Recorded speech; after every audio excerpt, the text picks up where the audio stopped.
Today we're going to talk about the science of tools for fat loss. I think we all know people who can eat a ton and never seem to gain any body fat, or people who seem to eat very little and seem to gain body fat very easily. And I was always intrigued by that. And it turns out there are a number of different factors that relate to that.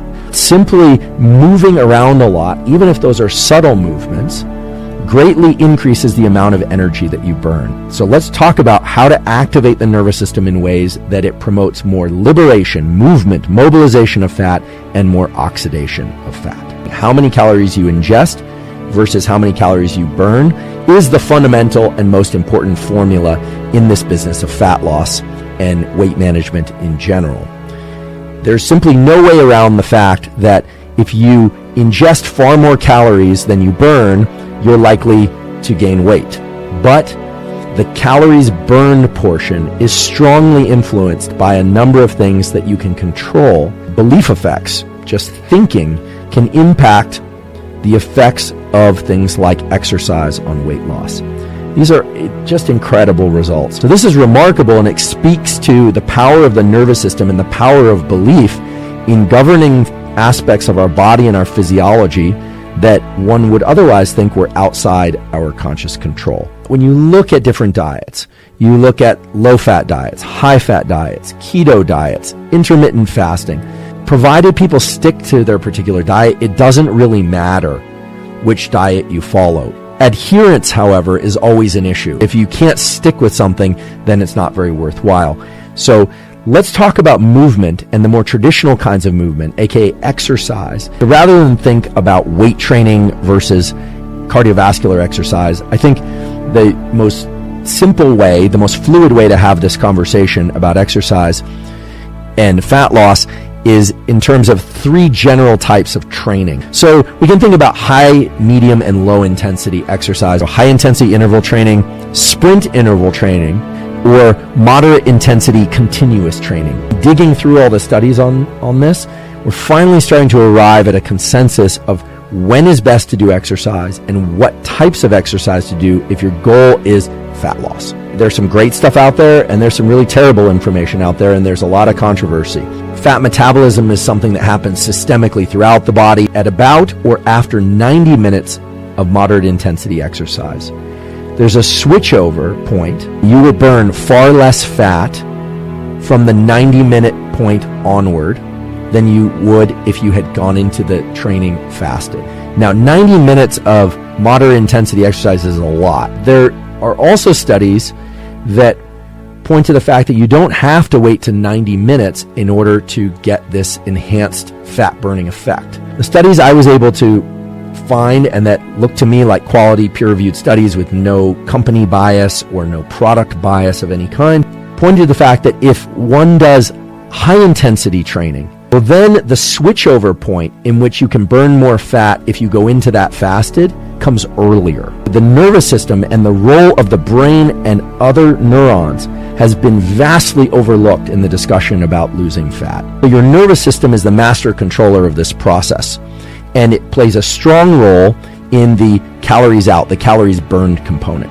Remember, your nervous system, which includes your brain and your spinal cord and all the connections that they make with the organs of the body, governs everything. It's the on switch and the off switch for your immune system. It's the on switch and the off switch, it turns out, also for fat burning. Your body fat of various kinds, and there are several kinds of body fat, are actually innervated by neurons. Neurons connect to your body fat and can change the probability that that body fat will be burned or not. These cells in our body, they are there as fuel for the furnace of our body, which is our metabolism. The nervous system, neurons, has the opportunity to turn up the intensity of that furnace. It has the opportunity to increase the amount of heat that we produce, and therefore the amount of energy that we burn. And people who overeat, the people who can have the second or the third donut or donuts at all and don't seem to put on weight to the same degree, they are people that move around a lot even when seated. They're people that will often move their limbs very quickly as well.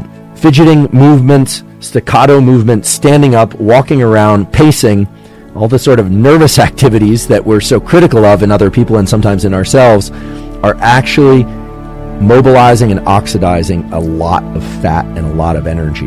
In 2015 and again in 2017, there have been studies that have explored this using some modern metabolic tracking.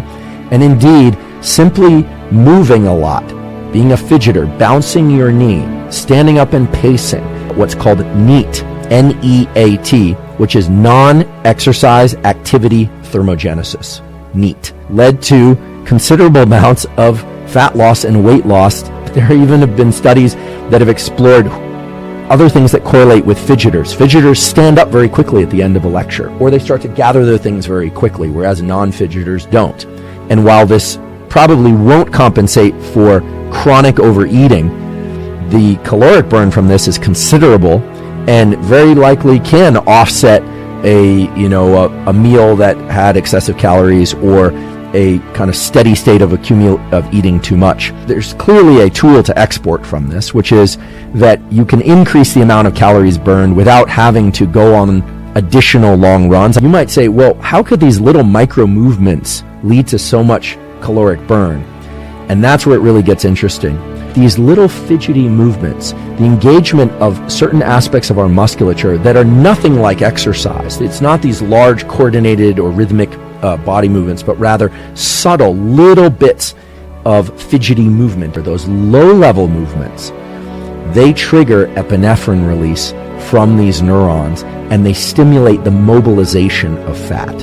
And then that fat is oxidized at higher rates. If you're really interested in burning calories and you already exercise, you want to burn more, or you don't have the opportunity to exercise, or you're averse to exercise for whatever reason, what's the protocol? Fidget. So for people that are overweight who are kind of averse to exercise, fidgeting might actually be a good entry point. I do hope that people are exercising regularly because it's so important for other aspects of brain and body health.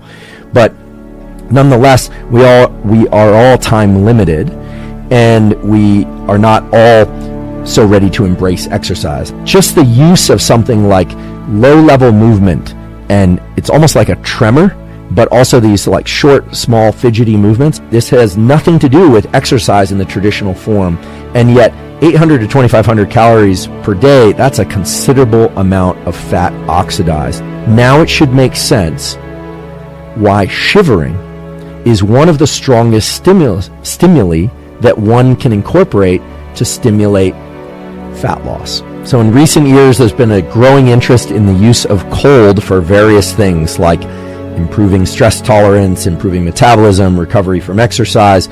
Cold causes the release of adrenaline from your adrenals, and it causes the release of epinephrine from these neurons that connect to fat. And there are several ways that you can use shivering, you can leverage shivering, and you can leverage cold to accelerate fat loss.